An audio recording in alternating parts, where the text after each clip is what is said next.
So, Bob, it's all yours. See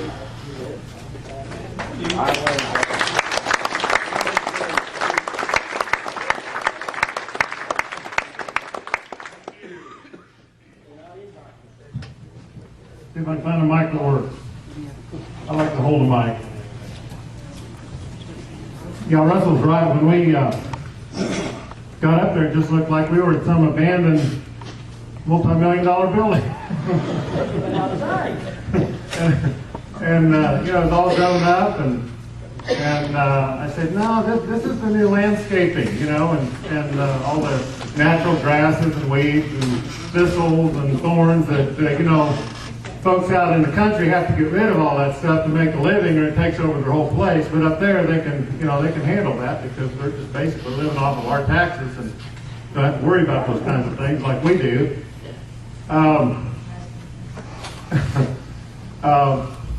Just to back up a little bit, I mean, when you look at the Agenda 21 information, you see what's happening with the agencies and how agendas are developed and promoted and promulgated, and that's really what we've run into and are running into more and more here in the Ozarks. As we deal with this stuff, you know, on the sand and gravel issue, we started talking about economic impact, and you know, we never could get them to understand the impact that would be over $500 for the whole state, stopping people from mining sand and gravel. And it's just on the NACE issue, you know, we talk about economic impacts. They have their own people study the impacts of NACE and come up with these figures, you know, like, you know, a few dollars for an ear tag, and that's all. You know, no comprehension at all.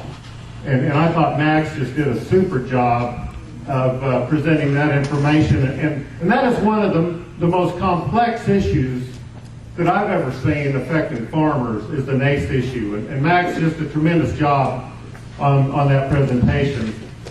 And so, you know, our problem out here in the country is getting these agency people to understand how these things affect us.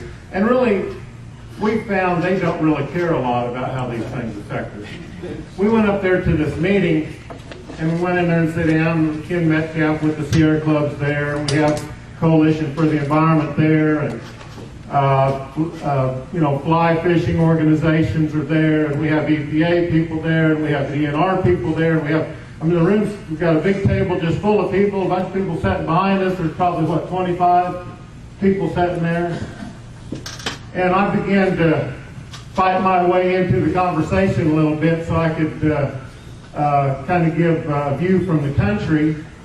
And I asked the whole group, I said, I'd just like to know how many people here make any kind of a sizable piece of their income off of production agriculture, or have a business, or, you know, anything. Anybody that uses the land to produce something. Did any hands go up, Russell? No. Not a single hand went up except mine and Russell. We were the only two there. And they've had several meetings. And this is what you have. And they're getting, you know, we learned, you know, they talked about regulating an additional 100,000 miles of intermittent streams, creeks, and rivers in the state of Missouri. When we got up there's documents that I was reading. I told Russell, I said, you know, they're talking about 159,000 miles of streams in their documents. And when we got up there, they said, no, it's over 180,000 miles of new streams, ditches, intermittent streams that they're getting ready to classify. You've had a lot of rain. Huh? You've had a lot of rain. Yeah. So they're basically, you know, they're going to classify just about anything that runs any kind of water in the state.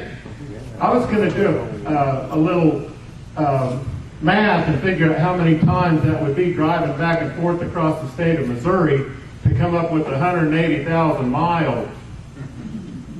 But I didn't get to do that math. Maybe somebody can run that math. But that's a lot of trips across the state. That's how many miles of stream. Folks, this is a lot of stuff that they're getting ready to add. And we'll have questions at the end. But when you see this group of people chomping at the bit to get these classifications in place so that they can begin to regulate every little thing that's done all across the state, it's just, to me, it's horrifying. I just want to share a little bit of a story about when I had a dairy farm, and my dairy barn was located next to the county road. And I milked there for several years, and we milked about 100 cows most of the time, and we had a pretty, for the Ozarks, we had a pretty active dairy. But because I built my dairy barn beside the county road, and I owned the land on the other side of the road, that there was a state 30-foot strip running through my property, and I had, some manure would wash off my land into that road ditch. And I was never written up, I was never fined, it was never a problem, but I wanted to put in some kind of system to manage that. They had some cost share available, I think $17,500 cost share they had available to work on that, and they talked about that up at this meeting. They said, well, if producers have a problem even, dealing with this, there's cost share available. I said, I want you to understand what that cost share really amounts to. In my situation, they were going to help me with about $17,500. It was going to cost me a total of $100,000 to fix that problem. Now, it really wasn't a problem because I owned the land on the other side. It was just a little area in the ditch, and I couldn't keep the water from getting into that ditch. But on the other side, I had green grass, it was a long ways before it got off my property. It was really no problem. I kept it as clean as I could. But they told me, Bob, that ditch is the waters of the state.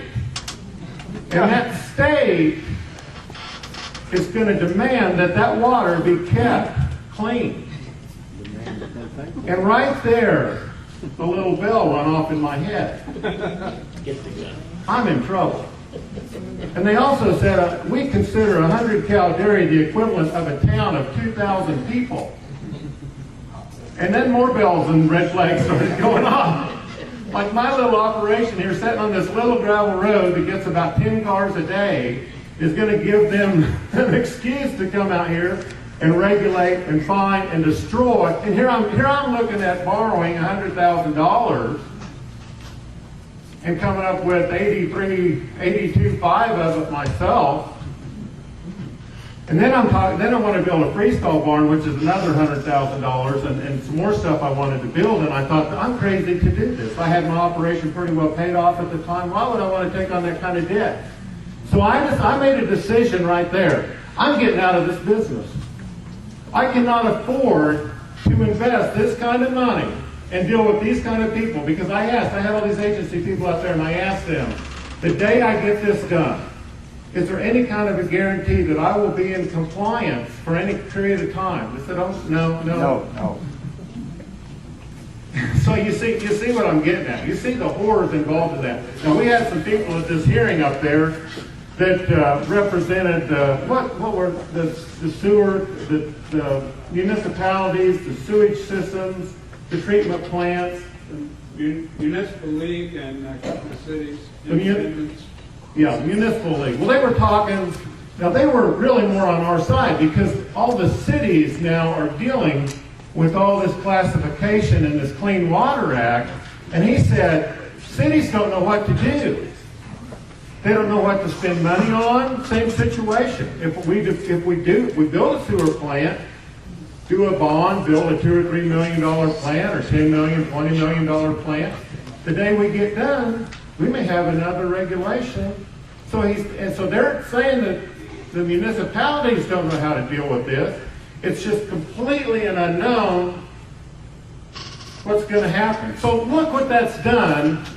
You talk about the cement manufacturers and how there's no longer any cement manufacturing. Fertilizer, phosphorus. There's no more phosphorus production in the United States hardly. Nitrogen, they import so much of it. We are destroying our production in the United States. We are destroying our producers with these kinds of things. I mean, this is like a great experiment. Can a free enterprise system, can a country with the freedoms that we have, can we continue that under this kind of onslaught of regulations and taxes and intervention and bureaucracy? I don't think we can. No.